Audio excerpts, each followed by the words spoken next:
In today's video, we have a lot of NHL news and rumors to discuss, including trade talk on teams like Vegas, Toronto, Boston, and could we see Patrik Laine moved once again? We also have news on the NHL waiver wire, including the recently traded Ryan Dzingel. We also have some injury updates, as well as some updates on some potential implications to some international events going down in the near future. All that and more coming up next.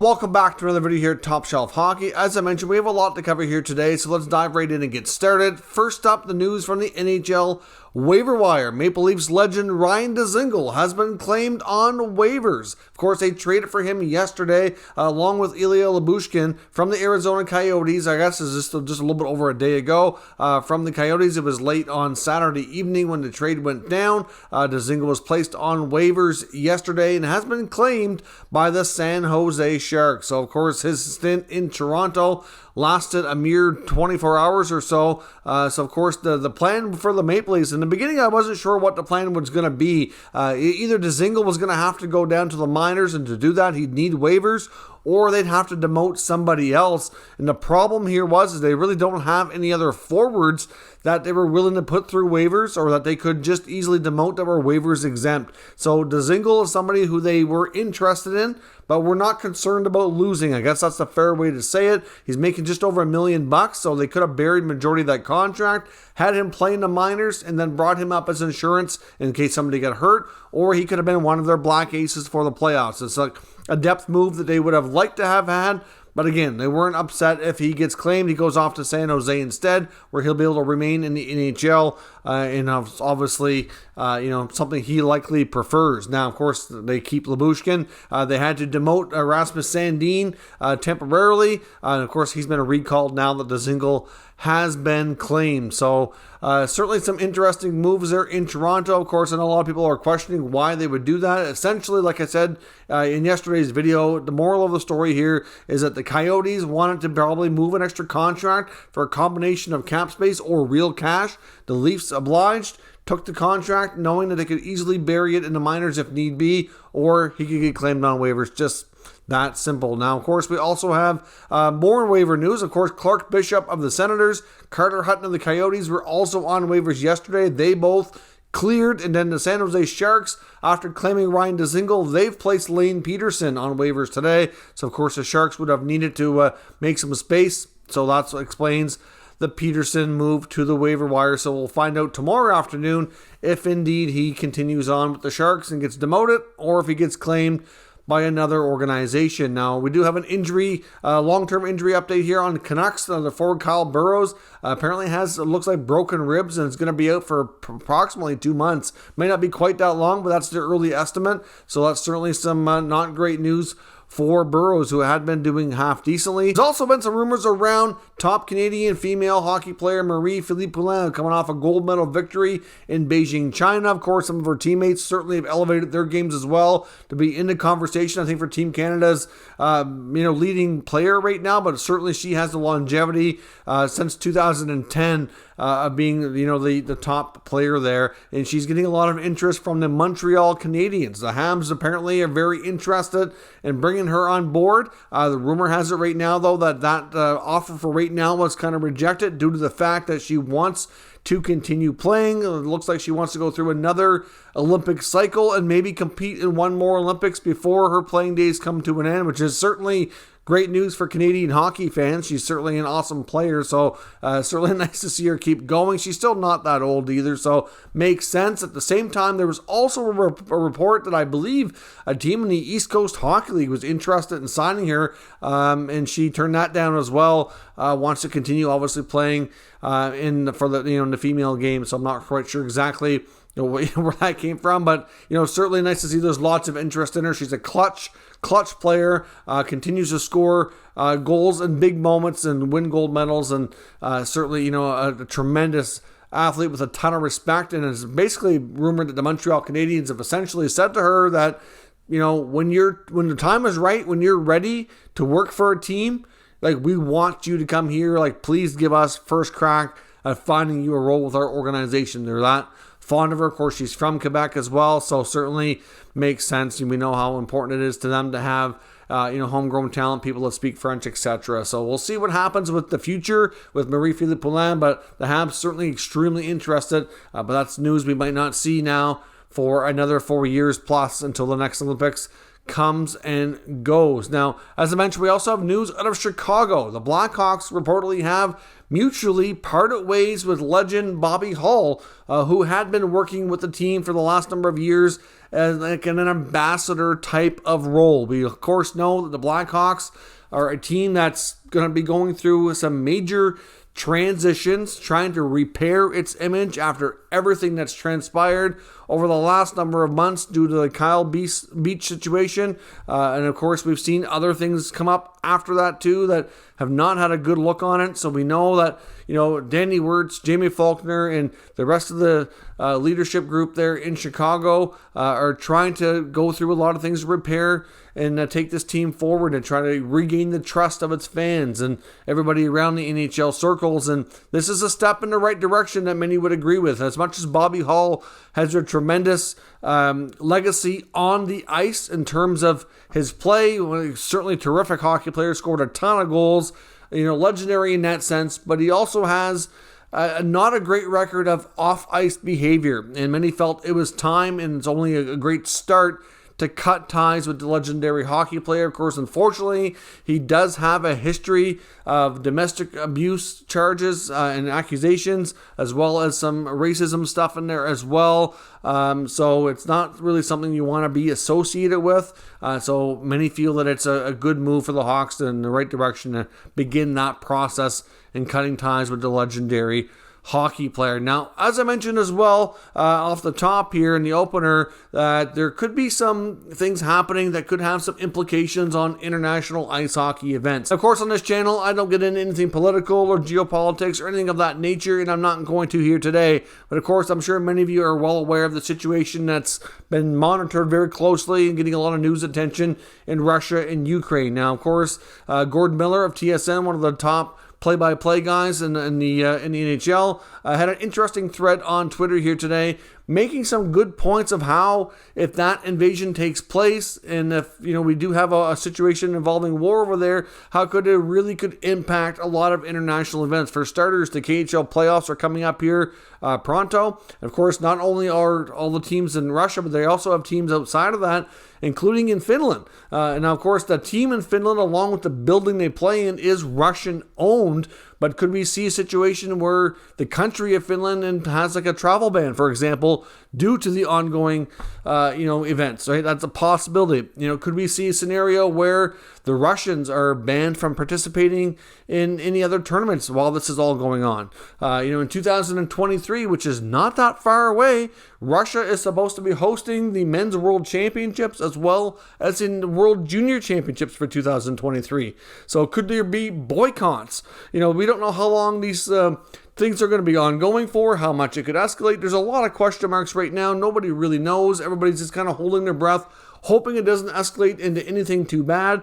But as much as hockey is a real small piece of the puzzle of what it could impact for people's lives, it's just a situation where it could have a fairly substantial international ice hockey impact. So just something to keep your eyes on as this situation evolves and as things move forward. Like I said, we're not in a situation here to talk about what we think should happen, could happen, who's right, who's wrong. That's not the nature of this. We just want to talk about the impact it could have on the hockey community, which is what our main points of discussion here on the channel. So that situation, as much as you might not think of it, could have some big impacts. So, now, as I mentioned on the trade rumors section of the video here today, I want to talk about a few teams, and I also want to talk about Patrik Laine of the Columbus Blue Jackets. Now, Laine's been coming up as a little bit of a hot topic here. Again, it was mentioned on the 32 Thoughts podcast that came out today. And I've also seen a few other hockey reporters making mention of it here recently as well. Of course, we know that the Jackets and Patrik Laine have actually been playing pretty well lately. Laine's on a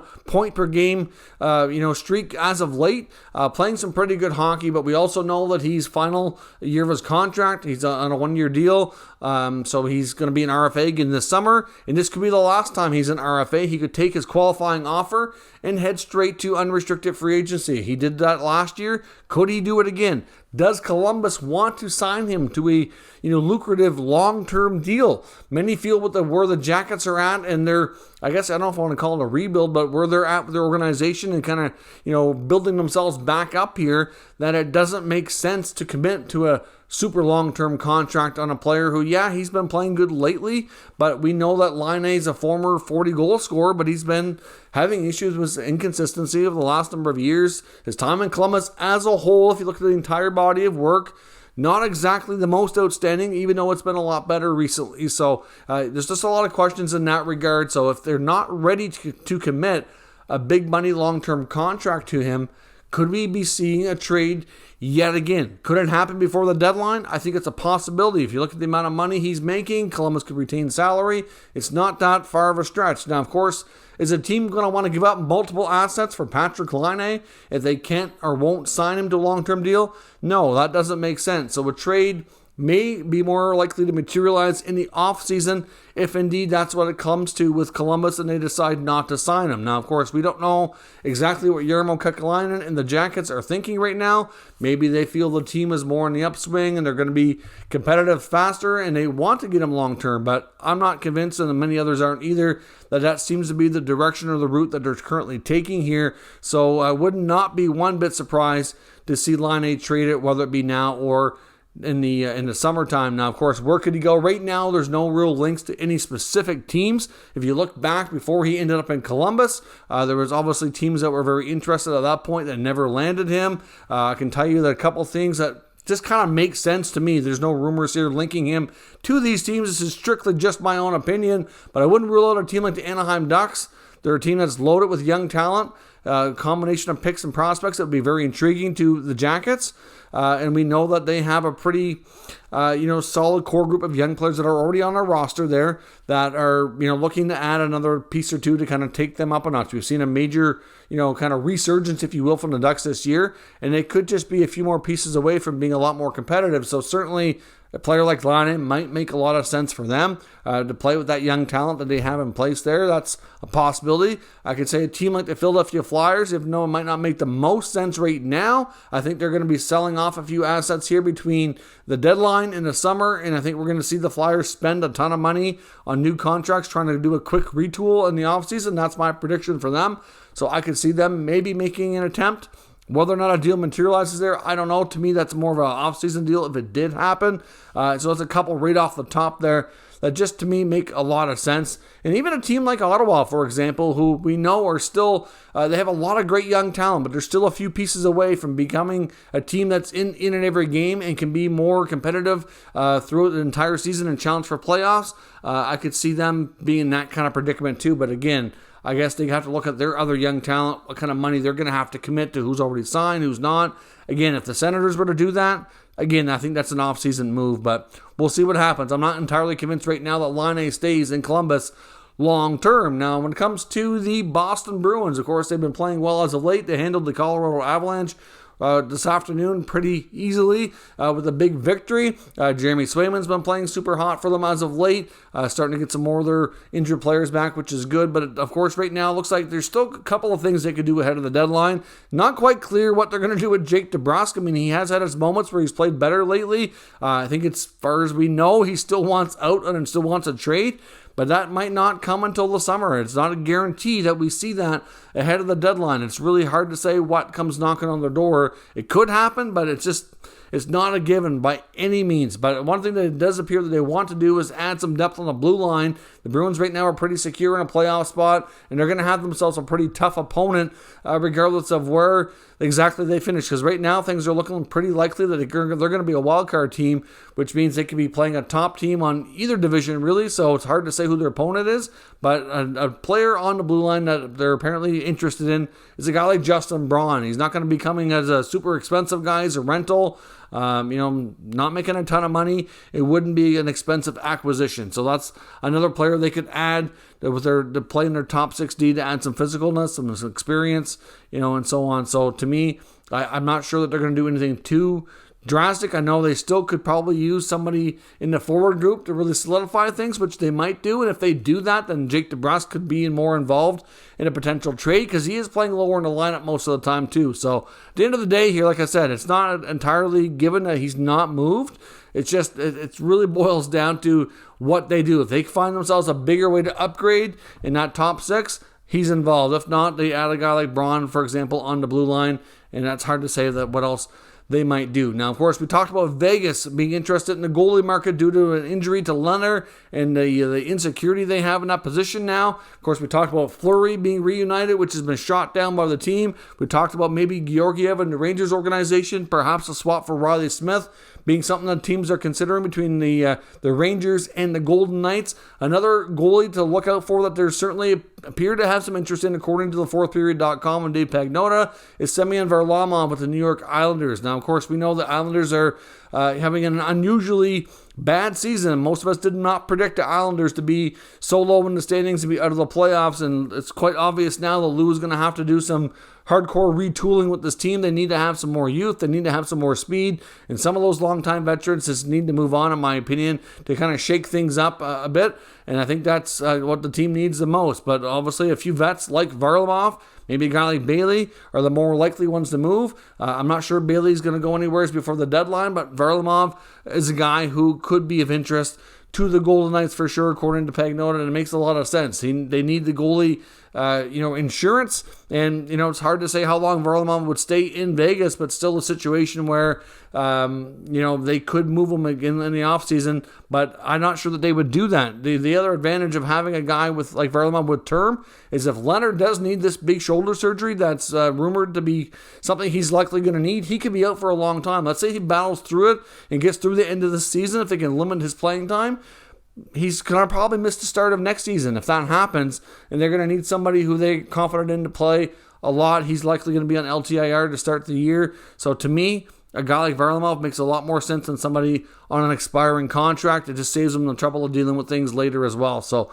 we'll see. The Vegas Golden Knights are definitely goalie shopping. They need something, and Varlamov might be the guy that they look to. Now, the Leafs, as we know, made the trade like we already talked about with Ryan Dzingel and Ilya Lyubushkin from the Coyotes, and at the time I thought, well, you know what, maybe they're going to settle on this and maybe they're done here, but of course they put Dzingel on waiver. They're not necessarily done at this point because they just gained more flexibility. Now at the same time, you look at the Dzingel contract gone off through waivers, so they don't have to keep that, which was expiring anyways, but they moved Nick Ritchie, and the thing with Nick Ritchie is they got the extra year off because he was signed for next year as well, and their retention that they retained on Phil Kessel is finally done since he's a UFA. So that extra money coming off between Ritchie and Kessel, they just bought themselves some money there to go towards the re-signing of goalie Jack Campbell because he's going to need a significant raise, and that is going to be a big part of it in my opinion. So that's help for next season in that. But for right now, obviously with the Dzingel contract going, they have enough flexibility. If they were to move one more body like a defenseman, then it very well could make additional additions here before the trade deadline. Elliot Friedman's reporting today that it still would not be a surprise. He wouldn't rank it on a scale of 1 to 10, he said, but still it's quite possible that either Travis Dermott or Justin Hall is traded. Of course, with the addition of Lyubushkin, Sandin and Liljegren have been playing pretty well and fit in nicely. Then there's really not as much room in that lineup for Hall and Dermott longer term, so it makes sense. I think Hall would probably be the preference to trade given the fact he's older, where Dermott is a little bit cheaper as well. Could be that number 7 guy if you need him to be, but at the end of the day here, the Leafs are not necessarily done. I would consider the possibility of them maybe adding in the forward group, maybe a guy like Rickard Rakell, who's an unrestricted free agent, somebody who they've been linked to in the past. We know right now, based on what Merrick and Friedman talked about in 32 Thoughts, that it doesn't look like the Leafs are interested in trading their first round pick or any of the top prospects on a rental. If they're going to consider doing that, it's going to be a player with term that's going to be cost controlled for a number of years. So we will see where that goes. But right now, everybody they've been linked to is only in the rental market. Now, of course, Lyubushkin might not stay long term. It's hard to say how things work out.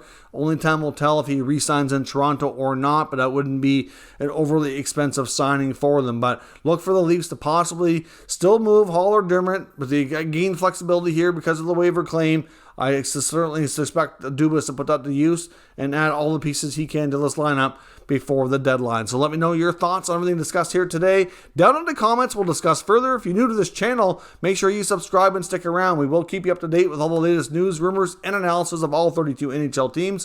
Thank you very much for watching, and I will catch you next time.